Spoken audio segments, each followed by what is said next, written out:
Hello, my dear students. I think you are getting ready for the forthcoming examination. So, in the meantime, we discuss some questions on modern periodic table.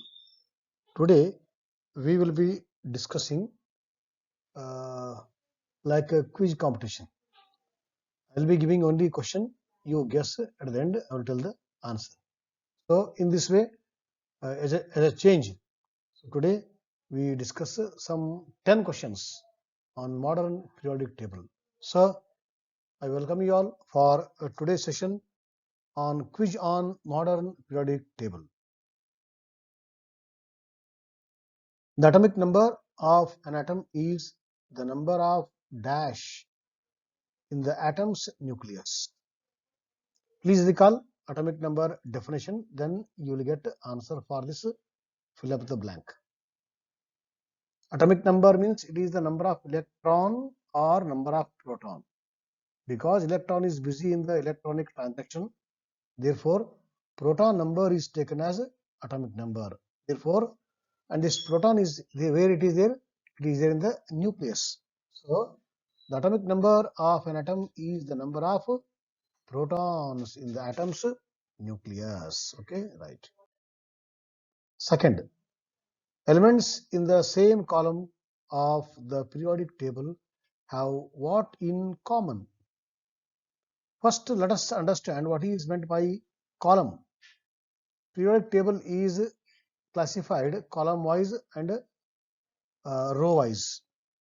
For column, we have given the name group, and for the rows, we have given period.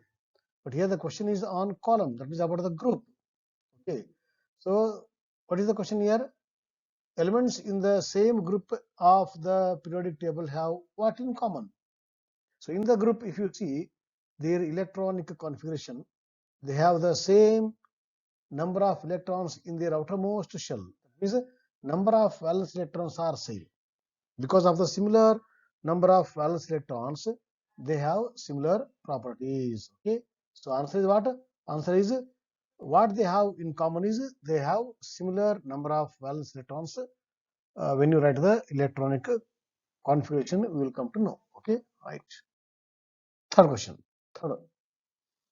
What are the horizontal rows of the periodic table called? Just now I told in the second question, horizontal rows are called as periods. Okay, and total number of periods as of now equal to 7. Seventh is incomplete.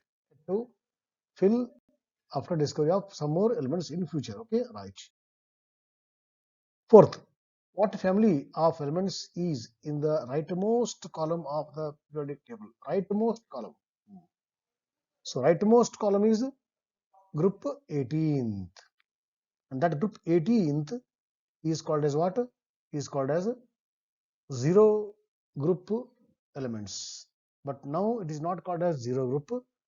Why? Because earlier we thought they don't show any chemical behavior, chemical reactivity. But today, under some drastic conditions, they too show some chemical properties. That's why we have removed zero reactivity or the zero group. Now today we call them as what? Noble gases or group 18th members. They are noble.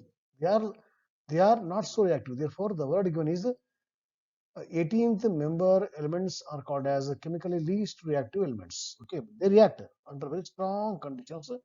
That too, they take a lot of time because of the stable configuration. Therefore, the family name is called as what? Inert gases or noble gases. Question number 5. What family of elements is in the leftmost column of the periodic table? Just we have discussed about the rightmost. Now this question is on the leftmost. Leftmost column, that is the leftmost group, is called as what? Most reactive. Rightmost, least reactive.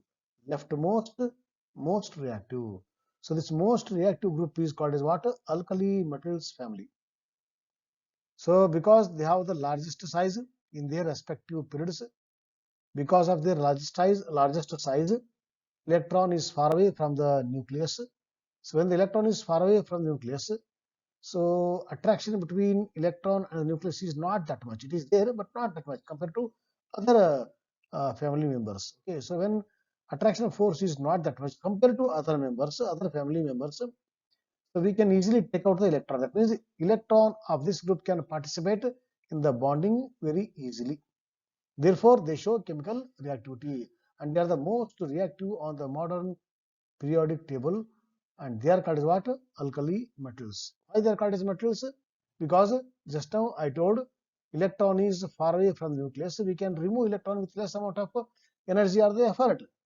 That means they are easy electron donor. According to the modern or the electronic definition, metals are the one which give electrons easily. Okay, because they give easily electron, they are metals. And why they are called as alkali? And these members, when they react with oxygen, becomes oxide, and those oxides, when you dissolve in water, they convert themselves into bases, alkalis. Okay, so there is a difference between the bases and the alkalis. Alkalis are bases only.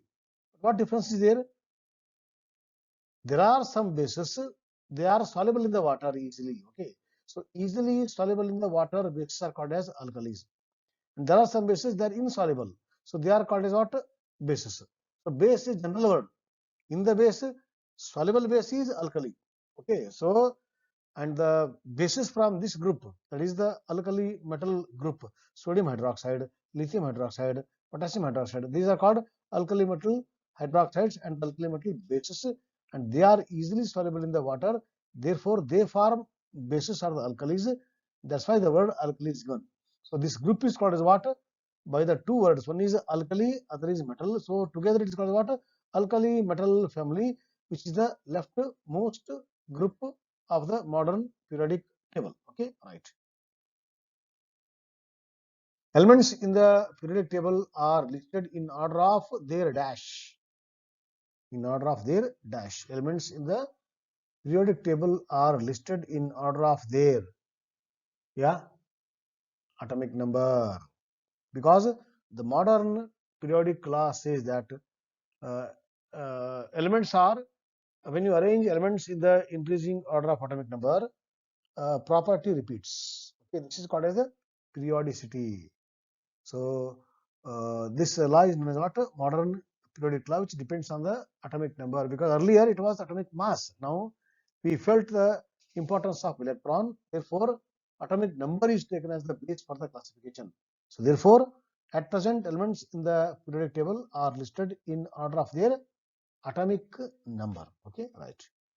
And using this atomic number, what we do? We write the electronic configuration, and then afterwards we go for the properties in the higher class. Okay, right. Seventh question: which of the following is the abbreviation for the element gold? Abbreviation, short form. Excuse me. Gold. Here he has given the four options, but I have removed. It's only quiz type, no? So I have removed the answer. So abbreviation for the gold. Gold. A symbol is taken from its Latin name, Arum, A-U-R-U-M, Arum. So gold symbol or the abbreviation is AU, A capital, U small. Eighth question: what scientist is usually credited with inventing the periodic table? If you see from the history, so many have tried, many give their trials and their periodic table, their classification. But among them, the best one is by Russian scientist Dmitry Mendeleev. He is the one who gave the concrete idea about the classification of elements, and during his time, 63 elements were known. So, taking the atomic mass as the base and taking the similar properties as the base, on these two bases, he has made a table known as the Mendeleev's periodic table. Till today, it is very famous, and modern periodic table is based on this table. Therefore, the credit of periodic table goes to Russian scientist Dmitry Mendeleev. Ninth question: what is the abbreviation used in the periodic table for hydrogen? H, the first member. Okay, H is the symbol or the abbreviation used in the periodic table for hydrogen. This you have learnt in the 9th class only, because 9th class we have learnt some first 20 elements and their symbol and their atomic numbers. Right. Last question of the day of the session is, what is the name of the family of elements that has a full outer shell of electrons? Okay. If you see electronic configuration of all elements except the rightmost, what we see, it is observed that no atom has 8 electrons in their outermost shell. Okay, or no atom has got a fully filled electronic configuration. So if it is fully filled or 8 in the outermost, it is taken as chemically least reactive. And this type of arrangement we find by nature with the members of 18th group: helium, neon, argon, krypton, xenon, and the radon. Only with these elements we find what their every shell is full and outermost is 8. So according to the octet rule, they are chemically least reactive, and this system is not there with any other atom or any other family member. So they want to achieve this stable, because they know that this is the most stable condition for the atom. So others are that they are not so stable like group 18th. They want to achieve that. So to achieve that, either they have to share, or they have to donate, or they have to accept. So they do some electronic transaction. So in doing so, they attain the stability, so that they go for the compound formation. So for the compound formation, the criteria is what? Criteria or the need or the cause is what? Is attainment of stability. So in life we want stability, like that. Even in the properties also, chemical properties, chemical reactions in chemistry, elements want stability. So to get the stability, they go for this electronic loss, gain or share, and ultimately they become stable. They go to the least energy state, which is taken as the most stable, because in the most stable state, repulsions among the electrons are least.